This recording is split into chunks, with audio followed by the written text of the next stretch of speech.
A partir de ahí querríamos, pues si es posible, más flexibilidad por parte de la Liga, tal y como han hecho otras ligas del continente, para que pues haya, pues digamos, más fair play financiero, más posibilidades de incorporar a algún fichaje más.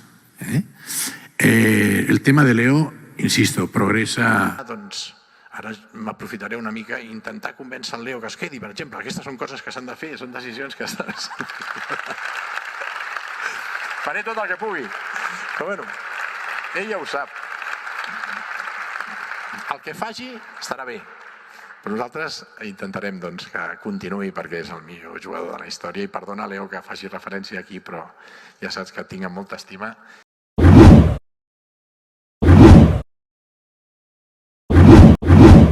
Kaigat ulang coba-coba. Ya, luar biasa teman-teman, drama transfer mega bintang FC Barcelona Lionel Messi. Secara resmi Barcelona mengumumkan bahwa Lionel Messi tidak akan memperkuat Barcelona kembali. Bukan salah Messi, poin pertama, bukan salah Laporta untuk posisi ini teman-teman ya. Nggak usah kita melebar dulu.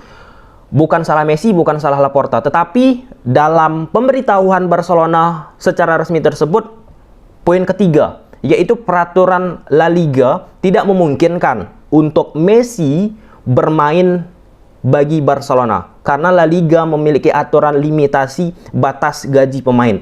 Dan itu udah kita bahas di beberapa video. Ada kurang lebih 5 video kita buat terkait tentang kondisi kendala keuangan dari FC Barcelona teman-teman. Sampai situ jelas ya. Selain itu kita bakal membahas CPC yang dikabar-kabarkan itu sebagai sandera bagi Barcelona, Messi, dan Laporta secara khusus teman-teman. Dan pada akhirnya mereka juga menolak CPC tersebut. Seusai Barcelona mengumumkan Messi tidak akan memperkuat, langsung beruntun FC Barcelona mengumumkan tidak setuju dengan CPC. CPC itu apa nanti aku jelaskan ya teman-teman ya. Nah, langsung aja kita lihat terlebih dahulu statement resmi dari Barcelona terkait tentang Messi. Ini perlu teman-teman cermati. Nah, di sini dia. Secara resmi sudah disampaikan Barcelona melalui websitenya, meskipun FC Barcelona dan Lionel Messi telah mencapai kesepakatan dan niat yang jelas dari kedua belah pihak untuk menandatangani kontrak baru hari ini, hal ini tidak dapat terjadi karena peraturan La Liga Spanyol tentang pendaftaran pemain. Poin pertama dari statement resmi Barcelona ini bahwa Laporta sama Messi udah deal. Yang tidak bisa membuat Messi bermain di La Liga itu peraturan, regulasi dari La Liga terkait tentang limitasi batasan gaji pemain. Nanti biar aku bahas juga itu lebih jauh, teman-teman. Sampai situ jelas ya? Jelas teman-teman ya.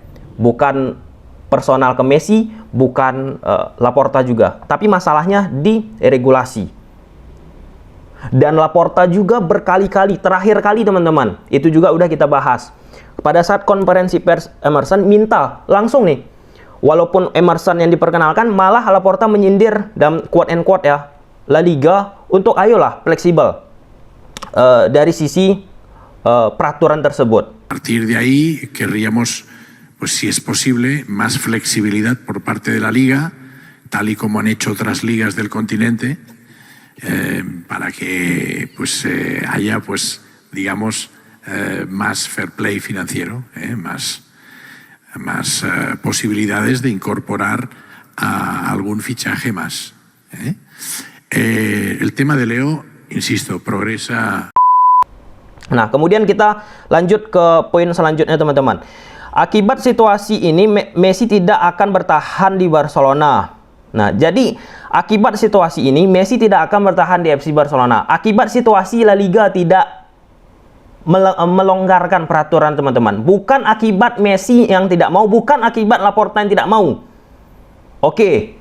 Kemudian kedua belah pihak sangat menyayangkan keinginan pemain dan klub pada akhirnya tidak akan terpenuhi.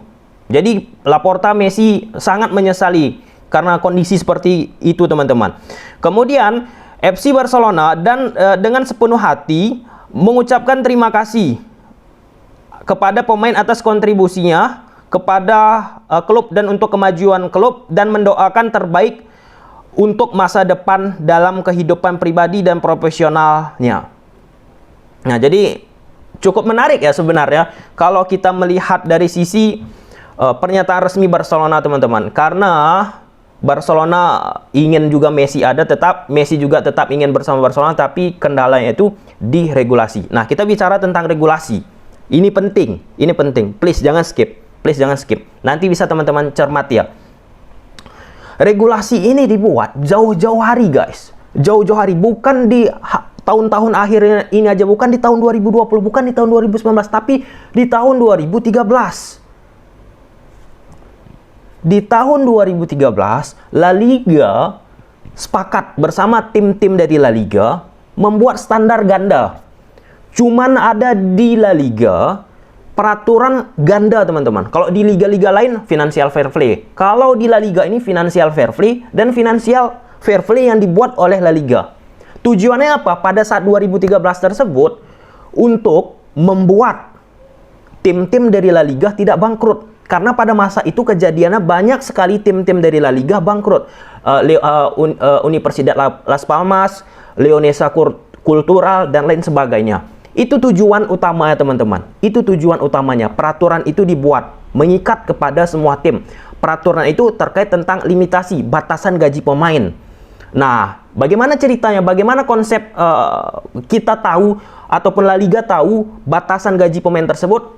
Sebelum tanggal 30 April setiap tahun, Barcelona, tim-tim lain, Real Madrid, teman-teman, harus melaporkan kondisi keuangannya kepada pihak La Liga sebelum 30 April. Kemudian La Liga bakalan melakukan verifikasi.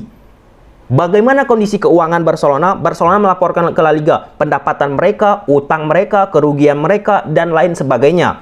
Kemudian setelah La Liga menerima laporan tersebut, melakukan verifikasi, diputuskan untuk kasus Barcelona, teman-teman, nggak bisa untuk memasukkan Messi karena sudah over dari batasan limitasi gaji Barcelona. Kalau menurut berita dari berbagai macam sumber, yaitu kurang lebih sekitar 200 juta euro, teman-teman. Kelebihan. Tujuan dari La Liga ini positifnya ada, negatifnya ada. Positifnya apa? Cuma La Liga yang protek, yang melindungi timnya dari kebangkrutan 5 top Liga Eropa. Negatifnya apa? Seperti ini. Kalau kita bicara tentang NBA juga, teman-teman ya, peraturan-peraturan seperti ini kalau nggak salah dibuat juga. Otomatis banyak sekali pemain-pemain bintangnya akhirnya hengkang.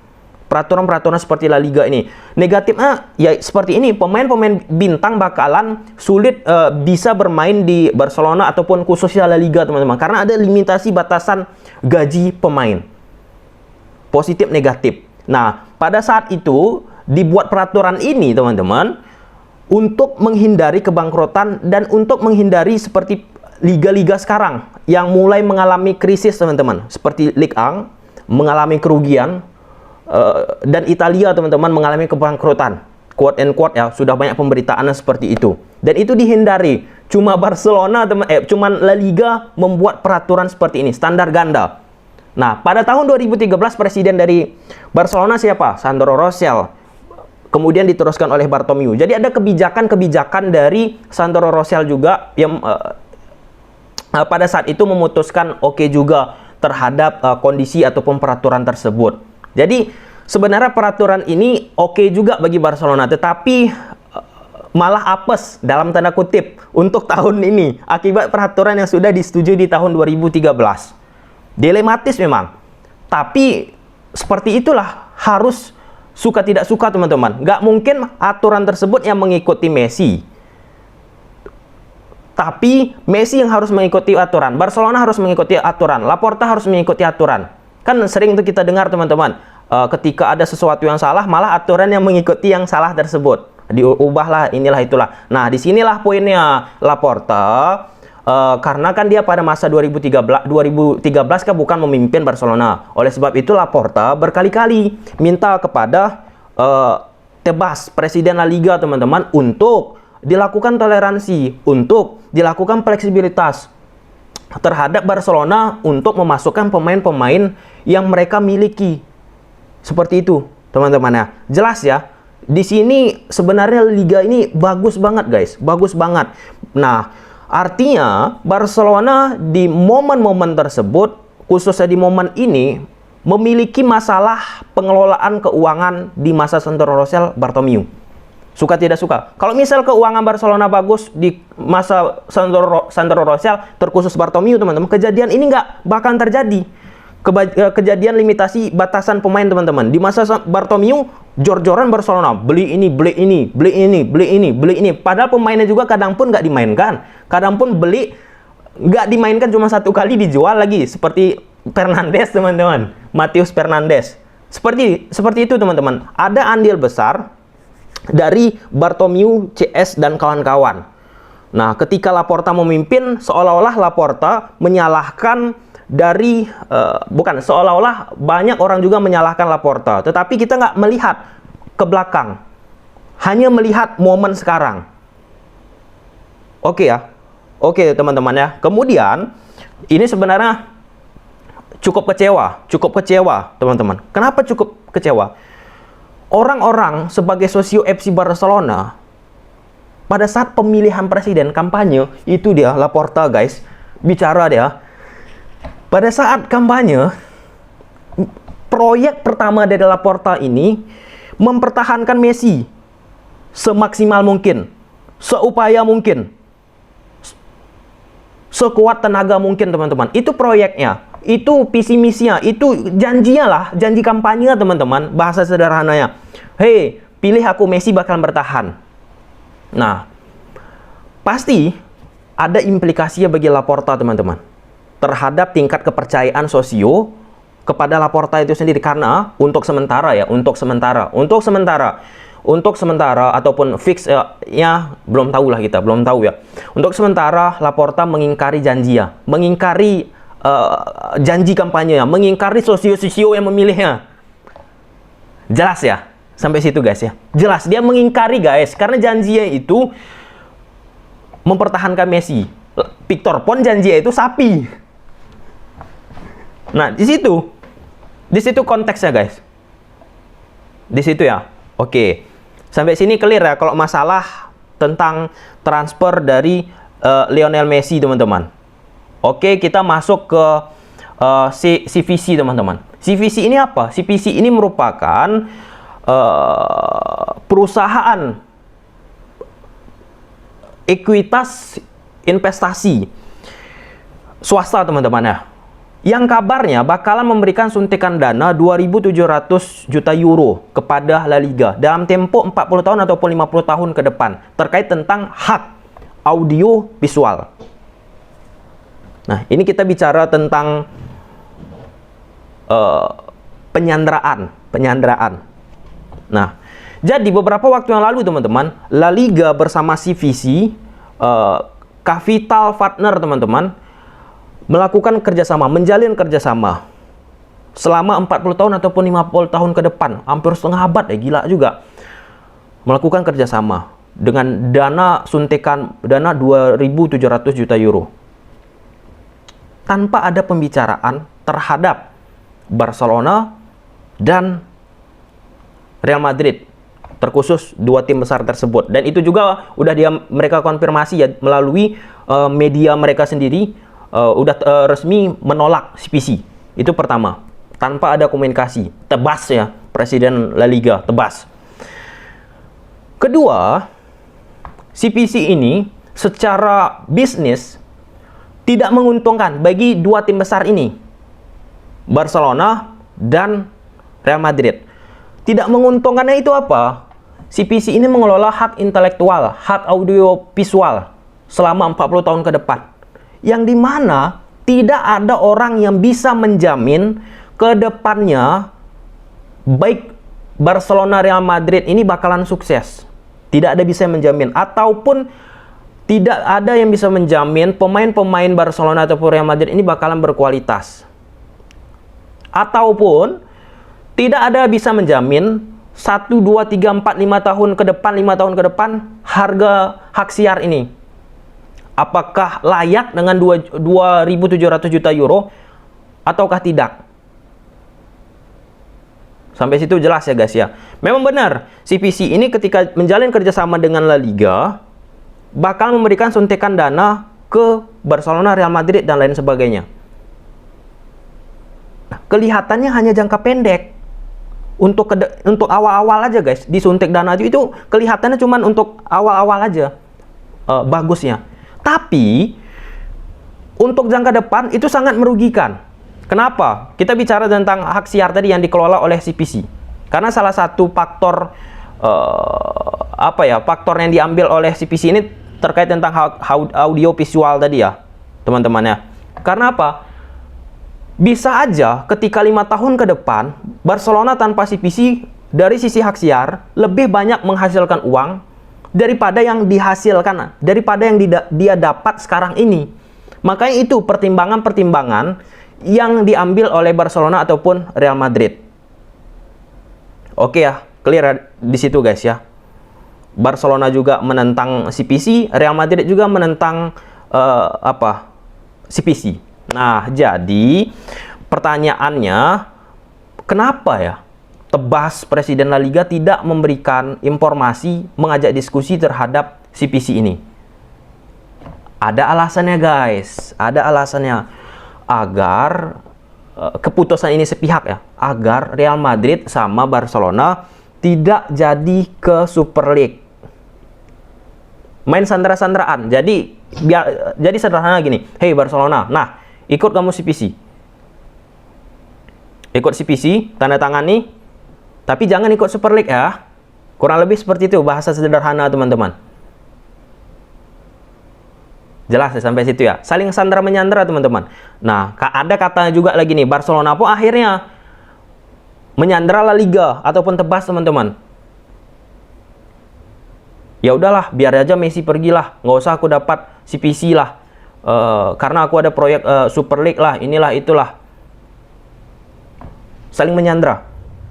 Pada tujuan apa? Harus ada kalah dari salah satu pihak. Baik itu Tebas ataupun Barcelona. Nah, di situ jelas ya guys ya. Terkait tentang CPC ini. Ada hubungannya, ada saling menyandera dengan pihak La Liga itu sendiri. Karena kan La Liga secara jelas, Presiden La Liga teman-teman tidak mengizinkan Barcelona, Real Madrid untuk masuk ke Super League. Tapi Real Madrid sama Barcelona tetap konsisten masuk ke Super League. Dibuat Tebas langsung ambil sepihak, tanda tangani CPC kerjasama. Mengelontorkan dana bagi Barcelona, Real Madrid biar tidak pergi dari Super League. Namun ternyata diselidiki itu tidak menguntungkan bagi Real Madrid, Barcelona. Kemudian kalau misalnya khususnya Tebas teman-teman, istilahnya menyandera tadi, memberikan ultimatum, harus setuju nih, kalau nggak ada konsekuensinya. Messi nggak bisa ditampung karena limitasi gaji pemain tadi. Karena kalau misalnya dana dikucurkan, setidaknya limitasi gaji tadi bisa diringankan oleh Barcelona teman-teman. Kan ada suntikan dana kurang lebih 200 jutaan ya euro teman-teman kepada Barcelona. Nah, tapi berpikir juga Laporta nih pasti nih, berpikir juga Laporta, masa hal tersebut harus dilakukan? Ya dimana itu menguntungkan hanya sesaat, nggak menguntungkan untuk jangka panjang terkait tentang CPC ini. Sama juga Real Madrid teman-teman. Jadi ini saling menyandera teman-teman. Tapi cepat banget ya. Dari Messi pulang liburan, kemudian Jorge Messi agen selaku pun ayah Messi pulang, langsung pembicaraan, langsung diputuskan, Messi tidak bertahan, itu pun mau bicara dia nanti jam 4 sore, cepat kali teman-teman. Nah, dan kembali ketika Real Madrid teman-teman memberikan respon menolak ya, CPC ini Tebas langsung memberikan jawaban. Kalau nggak salah di Twitternya dia jawab teman-teman ya. Langsung memberikan jawaban. Tetapi ketika Messi ini keluar, pamit, Tebas tidak memberikan statement apapun. Pasif. Sampai ketika aku men-tag video ini, teman-teman. Nah, jadi cukup aneh. Ada kejanggalan sebenarnya, cukup aneh. Di samping ya, Messi ini memang sangat memberikan hal luar biasa bagi Barcelona, teman-teman. di usia yang udah 34 semua udah diberikan. Tapi wajar juga mungkin Messi juga mencari suasana baru, mungkin bisa aja. Tetapi kalau dari statement tadi udah deal dua belah pihak, Messi, Laporta. Yang nggak deal itu pihak dari La Liga, teman-teman. Jadi kalau ada statement gini, Messi mau pergi, Messi udah nggak puas dengan squad, salah. Karena dari dari statement Laporta di website resmi Barcelona, maksudnya pengumuman Barcelona di website resmi Barcelona udah sepakat mereka berdua. Oke lah, kita tunggu aja lah ya guys ya, kita tunggu aja. Semoga ada pembelajaran dari video ini, kita tunggu aja ke depannya bagaimana. Kalau bicara tentang Messi, apakah out, apakah stay, ada pro kontra lagi. Pro kontra, ada yang setuju, ada yang tidak setuju. Oke, sampai sini aja video guys. Kalau suka teman-teman video ini udah tahu apa harus kalian lakukan. See you the next video, bye.